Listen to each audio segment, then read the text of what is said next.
Bonjour et bienvenue dans cette nouvelle vidéo de la newsletter des médiathèques de Villeneuve-Saint-Georges.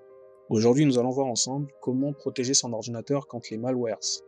Alors, Malwarebytes est un logiciel disponible sur Internet, uniquement en version d'essai 14 jours, une période gratuite, et en version payante qui s'échelonne en fonction de certains tarifs.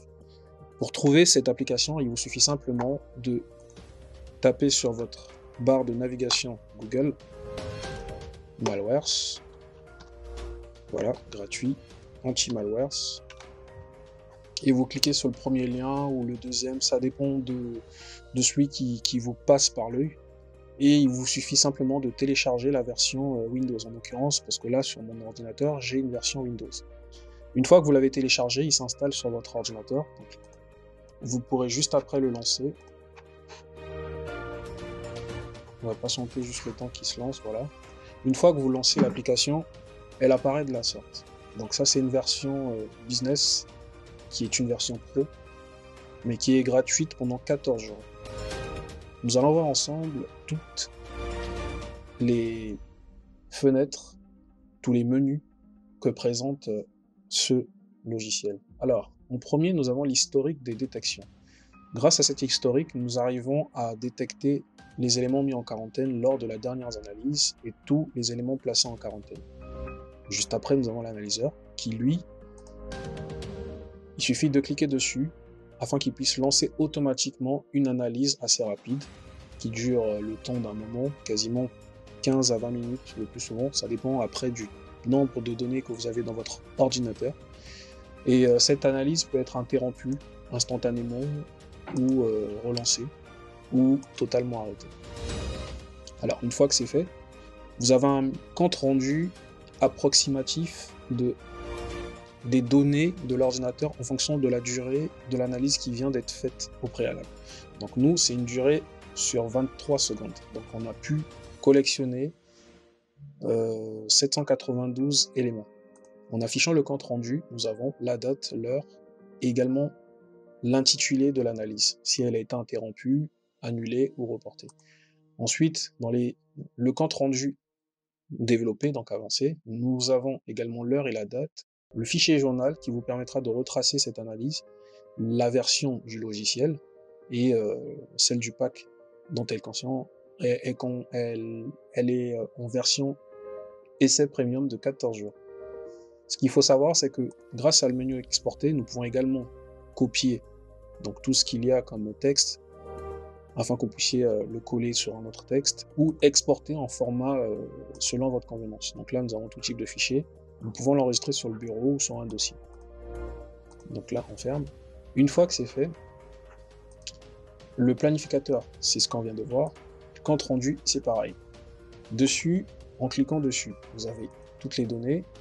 Vous pouvez également télécharger ou supprimer ce compte rendu. Donc là, en l'occurrence, je vais sélectionner supprimer. Voilà. Une fois que vous cliquez, il supprime automatiquement. Ensuite, ce qu'il faut savoir, c'est qu'il détecte également et supprime les logiciels malveillants tels que virus, adware et spyware. Qu'est-ce qu'un spyware? Un spyware est un logiciel qui vous permet de surveiller vos faits et gestes en ligne. Leur but est de s'emparer de tous vos mots de passe et coordonnées bancaires. Donc, ce qu'il faut savoir, c'est que c'est assez important de tomber sur ce genre d'informations. Les adware, c'est un logiciel qui affiche et télécharge automatiquement du matériel publicitaire tel que les menus contextuels. Alors, c'est quoi un menu contextuel? Un menu contextuel, c'est le menu qui apparaît une fois que vous cliquez sur le clic droit de votre souris. Vous verrez un menu qui se développe et c'est ce qu'on appelle un menu contextuel, comme celui-ci en l'occurrence. Donc, nous pouvons également faire une analyse programmable. On va essayer de revenir. Voilà. On peut faire une analyse programmable. Là, on est allé un peu plus loin. Si ce n'était pas le cas. Ici, c'est pour les alertes. Et là, on a les paramètres. Donc, dans les paramètres, on a tout ce qui est recherche de mise à jour. On peut télécharger et installer automatiquement des mises à jour ou les programmer. Donc, ça veut dire que une fois qu'on décoche cette case, l'ordinateur et le logiciel ne pourront pas vous prévenir lorsque une nouvelle version sera disponible. Et une fois qu'on clique dessus, il le fera automatiquement. Il peut également télécharger et installer automatiquement les mises à jour. Ça dépend de ce que vous paramétrez comme option. Donc là, en l'occurrence, je vais le laisser sur On afin qu'il puisse le faire automatiquement. Il peut également modifier les paramètres de langue, ajouter des options malware à Windows Explorer. Ça veut dire que chaque application qui sera lancée sur Windows Explorer, qui est votre menu tout en bas, par ici, toutes ces applications seront analysées automatiquement par l'application, le logiciel qui lui détectera s'il y a des logiciels malveillants ou des anomalies à détecter. Il peut également faire des analyses manuelles qui peuvent être prioritaires ou pas. Ça dépend de comment vous le programmez. Il y a également une détection des données de journal d'événements afin de recueillir tout ce qu'il y a comme information, mais c'est, comme vous venez de le voir, déconseillé parce que derrière, il peut surgir d'autres problèmes plus graves et qui pourraient compliquer la tâche. Vous pouvez également restreindre l'accès aux paramètres de sécurité de votre compte, de manière à ce que vous ne puissiez pas être piraté ou protégé complètement.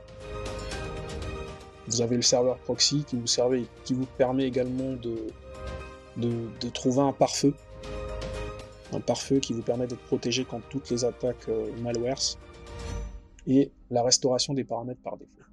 Sur les notifications, c'est un peu pareil, hein. Trouver la durée des notifications, comment elles interviennent, sur quelle fréquence.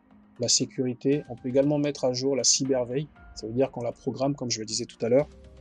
On peut détecter des sites internet fiables, des blocages de sites de téléchargement malveillants et faire une analyse programmable. Cette analyse programmable, c'est celle-ci. Donc on définit l'heure, la minute, l'heure ou le jour, en fonction, une date, on clique dessus et automatiquement il prend en compte si ça doit se faire toutes les 15 minutes, toutes les 1 heure, tous les 3 jours, etc. Et lui, il prend en compte. Il peut également lancer Malwarebit en arrière-plan au démarrage de Windows. Ça veut dire qu'une fois que vous ouvrez votre ordinateur, lui, il fait un lancement automatique de vos malwares sans même que vous puissiez le lui demander. Il lance une programmation automatique. Après, sur le reste, c'est un peu technique, mais c'est éventuellement des informations que vous pourriez utiliser ou pas. Vous pouvez également modifier votre arrière-plan, donc en utilisant un paysage urbain ou de données ou en plus sombre, voilà, il le fait automatiquement. Donc je vais revenir sur le clair. Vous avez une liste également des éléments qui peuvent être bloqués ou pas. Là, en l'occurrence, c'est ceux qu'ils doivent. Vous pouvez ajouter des éléments, par exemple des mots-clés, qui, une fois qu'ils sont détectés, ne pourront pas être verrouillés et vous permettront de détecter le nombre de mots exacts que vous aurez ajoutés à cette base de données, qui seront considérés comme des logiciels ou des éléments dangereux. Vous pouvez également retrouver tous les détails, comment gérer son compte. Donc, si vous avez plusieurs appareils avec plusieurs abonnements sur plusieurs comptes, vous pouvez le gérer également depuis cette option. Et là, vous avez toutes les informations essentielles. Voilà. Pour activer la licence, c'est simple, il vous suffit de cliquer au-dessus, activer la licence, et automatiquement, il vous demandera de vous réenregistrer afin de retrouver votre abonnement, votre numéro d'abonnement, et permettre une identification meilleure. Voilà. C'était la présentation de Malwarebit for Teams en essai, version 4.3.0. Merci d'avoir regardé ce tutoriel et je vous dis à très bientôt dans le prochain tutoriel. Merci.